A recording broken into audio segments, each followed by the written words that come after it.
I'm Riya Yadav. Welcome to EduCent. I am your science educator for the entire class 9th. Here you will find all the interactive lessons from your NCERT textbook. So if you are finding it helpful, please do share it with your friends. तो 9th class की अब तक की physics में हम बहुत सारे natural phenomena के पीछे का रीज़न जान चुके हैं। हमने मोशन के बारे में पढ़ा, उसके लॉस पढ़े, फोर्स के बारे में पढ़ा और हमने ग्रेविटेशन को भी देखा था। इस चैप्टर में हम जानने वाले हैं वर्क के बारे में। वर्क मतलब कोई भी काम होना। इसको हम सिंपली डिफाइन कर सकते हैं कि हम कुछ फोर्स लगा रहे हैं और कोई ना कोई डिस्प्लेसमेंट हो रहा है। ये हम हमेशा फिजिकल में कंसीडर करते हैं, कभी भी मेंटल वर्क को इसमें काउंट नहीं करेंगे। तो फोर्स लगा करके कुछ ना कुछ डिस्प्लेस कराना, यानी कि फोर्स और डिस्प्लेसमेंट का कॉम्बिनेशन हमारा वर्क कहलाता है। और वर्क हम उतना ही कर पाएंगे जितनी एनर्जी लगाएंगे, और एनर्जी भी उतनी ही लगा पाएंगे मैक्सिमम जितनी की पावर होगी। तो वर्क से रिलेटेड ये दोनों फिनोमेना यानी कि एनर्जी और पावर को भी हम इस चैप्टर में कंसिडर करने वाले हैं। तो अभी मैंने आपको वर्क की कंडीशंस बता दी। दैट इज़, एक फोर्स एक्ट करना चाहिए किसी भी ऑब्जेक्ट में और उस फोर्स की वजह से उस ऑब्जेक्ट को कुछ डिस्प्लेसमेंट करनी पड़ेगी, और वो डिस्प्लेसमेंट उस फोर्स की लगाई हुई डायरेक्शन में ही होना चाहिए, तब हम मानेंगे कि कोई वर्क हुआ है। अभी 3 तरीके से वर्क डन हो सकता है, दैट इज़ पॉजिटिव, नेगेटिव और ज़ीरो। पॉजिटिव वर्क डन तो तब होगा जब डिस्प्लेसमेंट भी उसी डायरेक्शन में हो रही है एक ऑब्जेक्ट की जिस डायरेक्शन में फोर्स लगाया जा रहा है। नेगेटिव वर्क डन तब होगा जब डिस्प्लेसमेंट किसी और डायरेक्शन में हो गई और फोर्स हमने किसी और डायरेक्शन में लगाया। फॉर एग्जाम्पल, एक कार है जो कि एक यूनिफॉर्म वेलोसिटी से किसी डायरेक्शन में चल रहा है, लेकिन हमें अब उसे रोकना है, तो हम पीछे से फोर्स अप्लाई करेंगे, पर कार तो आगे जाकर ही रुकेगी ना। उस पर एक हमारी फोर्स की वजह से रिटार्डिंग फोर्स लगेगी उसके एक्सेलरेशन पर, और वो आगे जाकर के रुक जाएगी। अब यहाँ पर डायरेक्शन को नोटिस कीजिए, जो फोर्स की डायरेक्शन है वो डिस्प्लेसमेंट के बिल्कुल ओपोजिट है। इस केस में हमारा वर्क डन नेगेटिव में आएगा। और ज़ीरो वर्क डन का मतलब है कि डिस्प्लेसमेंट या फोर्स में से कोई भी एक हमने नहीं लगाया या नहीं हुआ। मान लो अगर हमें एक पहाड़ को हिलाने की कोशिश कर रहे हैं और हमने बहुत सारा फोर्स लगा दिया, लेकिन वो डिस्प्लेस हुआ ही नहीं। अब हमें इस 9th क्लास में बताया जा रहा है कि वर्क डन एक स्केलर क्वांटिटी है, and that is exactly true. इसमें कोई भी दो राय नहीं है। लेकिन अभी हमने देखा, जब फोर्स की डायरेक्शन डिस्प्लेसमेंट की डायरेक्शन के ओपोजिट होती है तो हम माइनस का साइन लगा देते हैं वर्क डन के सामने, या फिर हम उसको नेगेटिव वर्क डन कह देते हैं। मतलब इसमें तो डायरेक्शन का रोल प्ले हो रहा है ना, फिर हम इसको वेक्टर क्वांटिटी क्यों नहीं कह रहे। तो इसमें हमें 9th क्लास में बताया जा रहा है कि जो वर्क डन का फॉर्मूला होता है वो होता है फोर्स इनटू डिस्प्लेसमेंट। अभी आप इतना ही याद रखो, लेकिन जब आप हायर क्लासेस में जाओगे तो आपको इसका फॉर्मूला देखने को मिलेगा, work done is equals to force into displacement into cos theta. अब ये कॉस थीटा क्या है? ये cos theta one of the trigonometric ratios में से है जो कि आप 10th क्लास में पढ़ने वाले हो।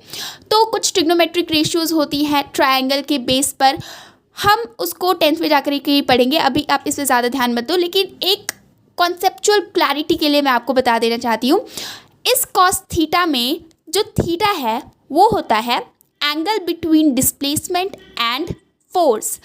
अगर हम नेगेटिव वर्क डन की बात करें तो उसमें फोर्स और डिस्प्लेसमेंट के बीच में एंगल है 180 डिग्री का, और कॉस 180 डिग्री होता है -1। तो अगर कोई भी फोर्स है, कोई भी डिस्प्लेसमेंट हुआ है, उसके साथ हम -1 को मल्टीप्लाई कर रहे हैं, तो आंसर नेगेटिव में ही आएगा ना, और वो खुद ब खुद उसके फॉर्मूले से आएगा। इसमें डायरेक्शन का कोई रोल नहीं हुआ है। अब इसका ये एग्जाम्पल देखिए, इसमें एक कूली 15 kg का एक लगेज ग्राउंड से उठा करके 1.5 मीटर की हाइट पर यानी कि अपने सिर पर रख देता है, और हमें इसमें वर्क डन बताना है उसने कितना किया।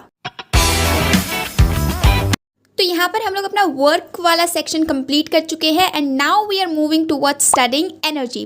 तो एनर्जी का मतलब होता है the capability of doing any work. काम करने की क्षमता को एनर्जी बोलते हैं। ये भी वर्क की तरह ही एक स्केलर क्वांटिटी है, और इसकी ऐसा यूनिट भी वर्क की तरह ही जूल्स में मापी जाती है। तो वर्क की तरह ही आपने एनर्जी के बारे में भी बहुत सारी चीज़ें सुनी होंगी, लेकिन जैसे हमने वर्क को एक प्रिसाइज मीनिंग दिया था साइंस में, वैसे ही एनर्जी को भी हम प्रिसाइजली डिफाइन करने वाले हैं इधर। तो आपने बहुत सारे फॉर्म्स ऑफ एनर्जी देखे हैं, light energy, sound energy, heat energy and many more, लेकिन इस चैप्टर में हमें मैकेनिकल एनर्जी को थोड़ा और डिटेल में पढ़ना है। मैकेनिकल वर्ड आया है मशीन से। ये दो टाइप की होती है, काइनेटिक एनर्जी और पोटेंशियल एनर्जी। सबसे पहले एक्सप्लोर करते हैं काइनेटिक एनर्जी को। तो ये वर्ड काइनेटिक आया है वर्ड काइनिन से। काइनिन का मतलब होता है टू मूव, यानी कि किसी ऑब्जेक्ट को जब उसके मोशन की वजह से, कोई वेलोसिटी की वजह से एनर्जी मिलती है तो उसको बोलते हैं काइनेटिक एनर्जी। तो ये है काइनेटिक एनर्जी का फॉर्मूला। अच्छा होगा कि आप उसको याद कर लो। और जैसा कि मैंने बताया था, इसकी एसआई यूनिट होती है जूल्स, लेकिन कई बार जब बड़ी कैलकुलेशन करनी होती है तो इसकी एक हायर यूनिट चाहिए होती है हमें, जिसकी वैल्यू थोड़ी ज़्यादा हो। तो इसके लिए हम किलो जूल का यूज़ करते हैं। तो कोई बड़ी बात नहीं है, 1 kilo joule is equals to 1000 joules, that's it. अब देखो, ये जो वर्क और एनर्जी है ना, इनको आपस में एक्सचेंज किया जा सकता है, यानी कि किसी ऑब्जेक्ट के अंदर अगर एनर्जी है तभी वो कोई वर्क डन कर सकता है, और अगर कोई चाहे तो वर्क डन करके एनर्जी जनरेट कर सकता है। इसका सबसे अच्छा एग्जांपल है इलेक्ट्रिक जनरेटर्स, जिसमें हम उसको घुमाते हैं, यानी कि उस पर कुछ वर्क डन करते हैं और फिर वो अंदर से हमारी इस एनर्जी को इलेक्ट्रिकल एनर्जी में कन्वर्ट करके हमारे घरों में बिजली देता है। अब हम काइनेटिक एनर्जी का ये फॉर्मूला डिराइव कर लेते हैं। तो इसकी स्टार्टिंग होगी वर्क डन के फॉर्मूले से। तो work done is equals to force into displacement. यहाँ पर हम सबसे पहले फोर्स की वैल्यू रखेंगे। क्या होता है force? Force is equals to mass into acceleration, यानी कि ma। तो यहाँ पर f के बजाय हम ma लिख देंगे। और ये जो डिस्प्लेसमेंट है, इसको हम मोशन की जो थर्ड इक्वेशन पढ़ी थी हमने force and laws of motion में, वहाँ पर ले जाकर के पहले हम डिस्प्लेसमेंट की वैल्यू फाइंड करेंगे। तो यहाँ से डिस्प्लेसमेंट आएगा हमारा v² minus u² upon 2a। तो अब वर्क डन के इस फॉर्मूले में डिस्प्लेसमेंट के बजाय हम डिस्प्लेसमेंट की इस वैल्यू को सब्सटीट्यूट कर देंगे, और अब ये कुछ ऐसा सा दिखेगा। तो अब हम अगर इसमें एक्सेलरेशन से एक्सेलरेशन को कैंसिल कर देते हैं, और ये जो 1/2 है, ये जो हाफ नीचे मल्टीप्लाई हो रहा है, उसको साइड में ले आके कुछ ऐसे रख देते हैं, तो अब ये इक्वेशन कुछ ऐसा सा दिखेगा। अब ये इक्वेशन ना बहुत इंपॉर्टेंट है। यहाँ पे हमें साफ साफ दिख रहा है कि half mv² minus half mu² is equals to work done, right. इसमें v है हमारा फाइनल वेलोसिटी और u है हमारा इनिशियल वेलोसिटी। अब मान लो किसी ऑब्जेक्ट ने रेस्ट से मोशन को स्टार्ट किया। अगर उसने रेस्ट से मोशन स्टार्ट किया तो उसकी काइनेटिक एनर्जी में जो इनिशियल वेलोसिटी होगी वो तो ज़ीरो होगी ना, क्योंकि वो पहले रेस्ट पर था, और रेस्ट पर था तो वो मूव ही नहीं कर रहा है, तो इनिशियल वेलोसिटी भी ज़ीरो होगी। तो यहाँ पर ज़ीरो से ये पूरा मल्टीप्लाई होकर के ज़ीरो हो जाएगा, और हमारा work done is equals to half mv² आ जाएगा।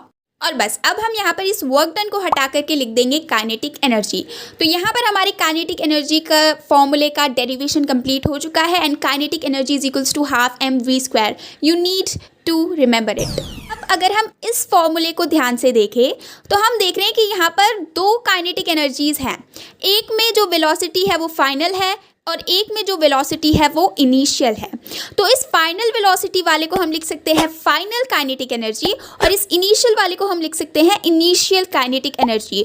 और इसको हमने इक्वलाइज किया है वर्क डन से, यानी कि final kinetic energy minus initial kinetic energy is equals to work done. और ये जो फाइनल माइनस इनिशियल है, इसको हम चेंज इन काइनेटिक एनर्जी भी लिख सकते हैं, यानी कि work done is equals to change in kinetic energy. This is also an important point and you need to remember it too. तो ये हो गया काइनेटिक एनर्जी, जो कोई ऑब्जेक्ट अपने मोशन की वजह से पोजेस करता है। इसकी क्वांटिटी कितनी होगी वो डिपेंड करेगा इसकी वेलोसिटी पे, जैसा कि आप फॉर्मूले में देख सकते हो हाफ mv²।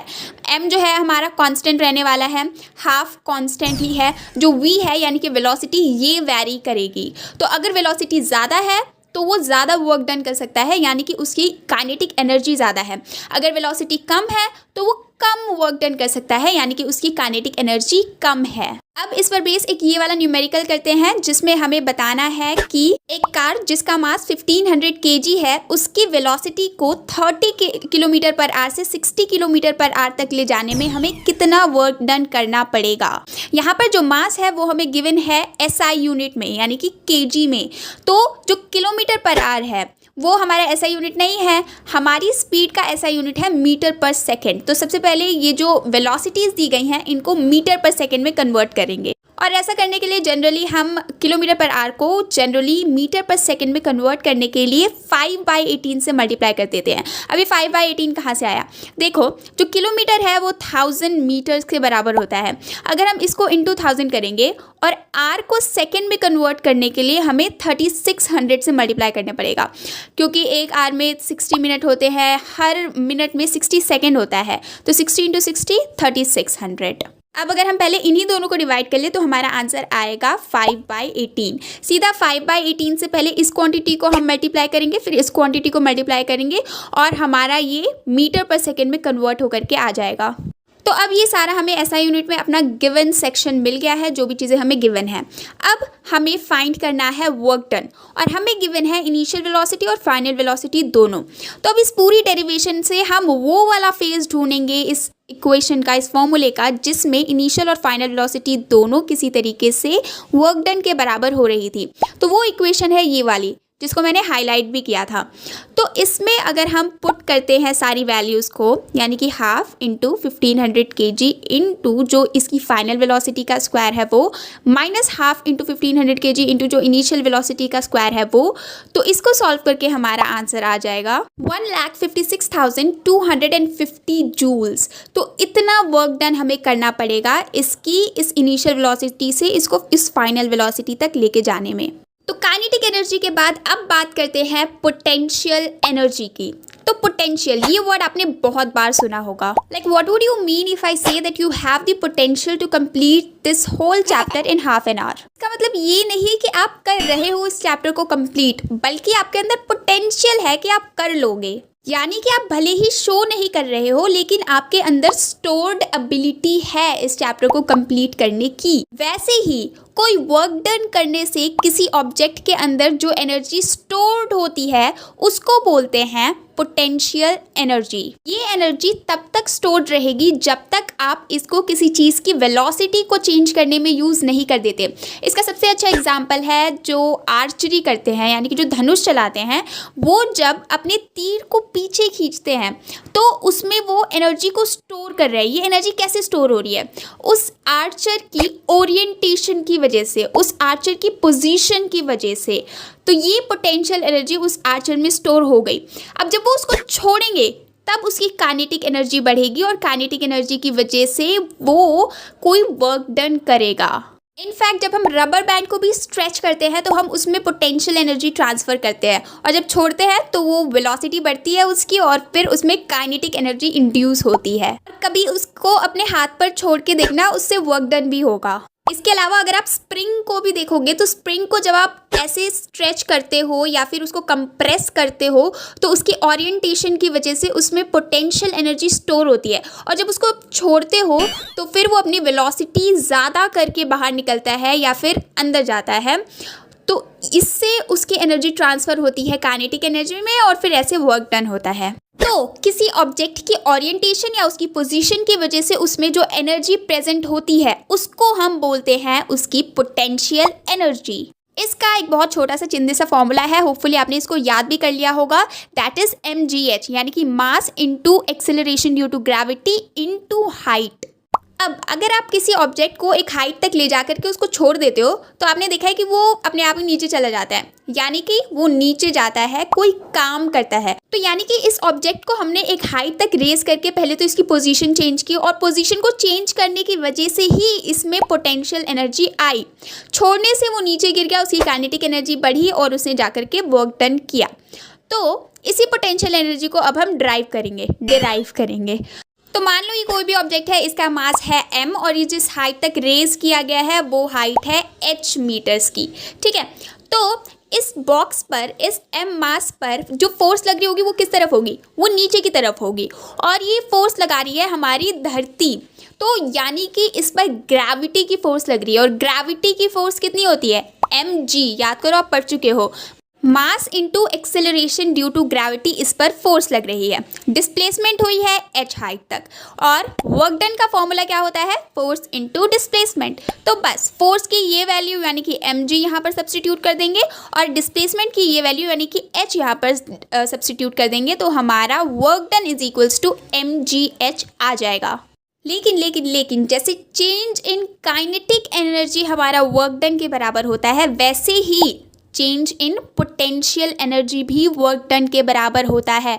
अब यहाँ पर चेंज का कॉन्सेप्ट तो हमने कहीं पढ़ा नहीं डेरिवेशन में। तो देखो, कभी भी जब हम हाइट नापेंगे ना, वो किसी ना किसी सरफेस से मापा जाएगा, यानी कि किसी ना किसी रेफरेंस पॉइंट से मापा जाएगा।